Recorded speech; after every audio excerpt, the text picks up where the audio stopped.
Zay reto dia maire ato anatin'ny district Toliara 26 communes. Misy tena ny maire namanay izay tsy eto fa aminay zany. Betabele tsaho mandeha aty amin'ny faritra Antsimandrefana. Fa hoe Andriamatoa filoha hajainy Andrajoely efa nalohan'ny Toliara. Porofoinay androany zany fa tsy marina zany. Zany satria hitatsika fa ny vahoaka eto Toliara dia miandrandra ny Rajoely. Zany fa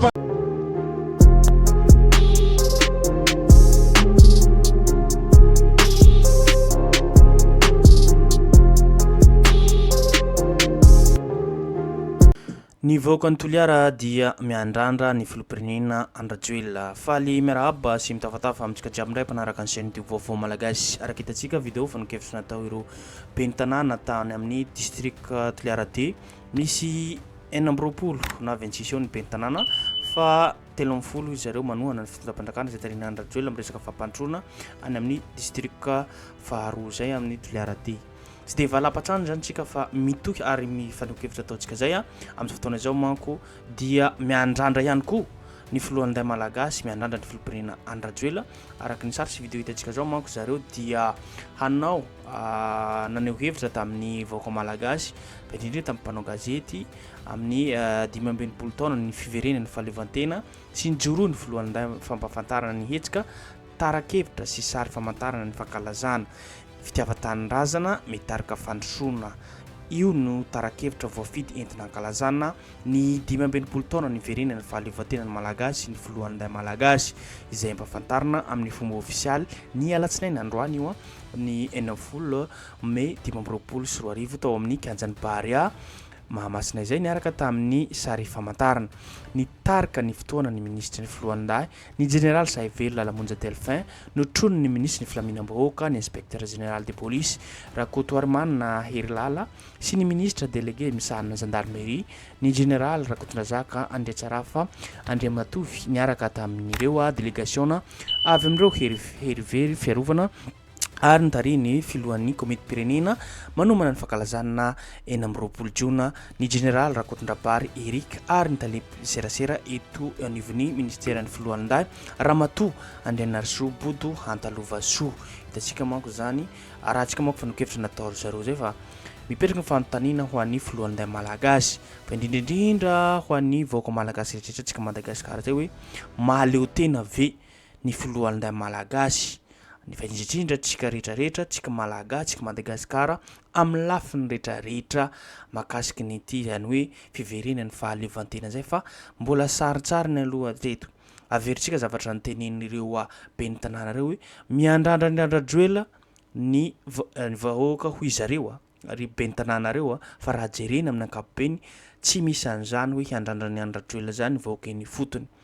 Mbola hitantsika ihany koa amin'ny alalan'ny sary sy vidéo zao dia karazana mbola miandrandra ny Andrajoely ihany koa ireto filohan'nday ireo manamboninahitra izay hantenaina ny vahoaka malagasy amin'ny toe-draharaha misy iainan'ny firenena zao satria ny lafiny rehetrarehetra dia anisany tsy mahaleo tena tsy misy zany hoe ny verenany fahalevantena ny verena ohatra ny ahoana manko ny fahalevantena atsika amin'izao misy fanjanahantany ankolaka na mivantana zany amin'izao fotoana izao fa modi zareo tsy hita ve zany.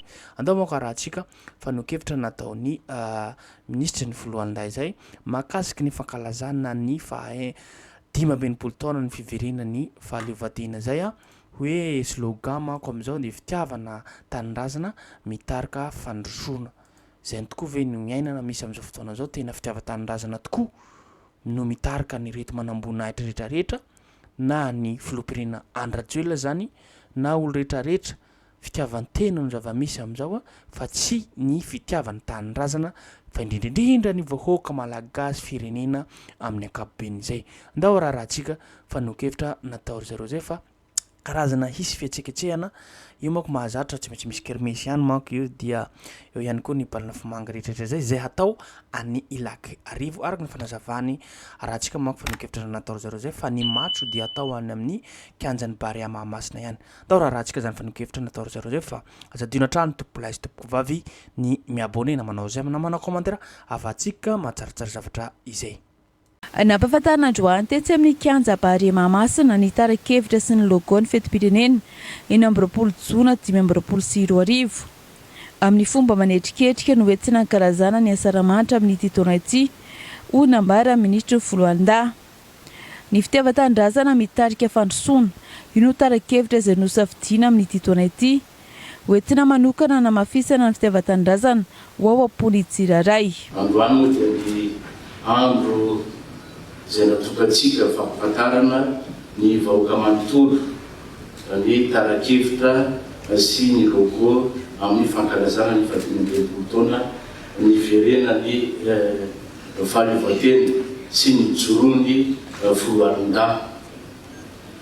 Ankalaza izany amin'ny fomba manetriketrika sy tena miavaka isika amin'ity taona 2024 satria taona jobily ny amin'ity taona ity zany 20 taona zany dia taona jobily ka ataontsika miavaka amin'ny fankalazana rehetra ary iarahana miompo amin'ny malagasy rehetra manerana amin'ny nosy.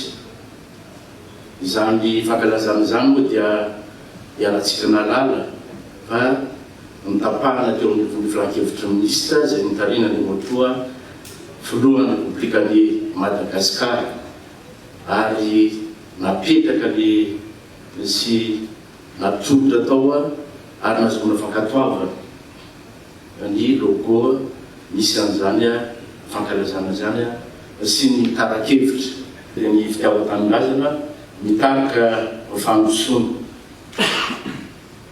Amin'ity taona ity zany dia amafisina ao am-pony tsirairay ary afantoko am-pony tsirairay zany atao hoe fitiavan-tanindrazana zany. Dia izay no mitarika antsika any amin'ny fandrosoana. Ka ny hevitra rehetra ny zavatra atao rehetra dia mifandraika amin'izay tara-kevitra izay avokoa. Anisany ampiavaka ny fankalazana amin'ity taona ity ny afomanga izay atao Hetsilakarivo ny 15 volana Jona. Tsy miova kosa ny toerana izay anatanterana ny matso lehibe ny 14 volana Jona.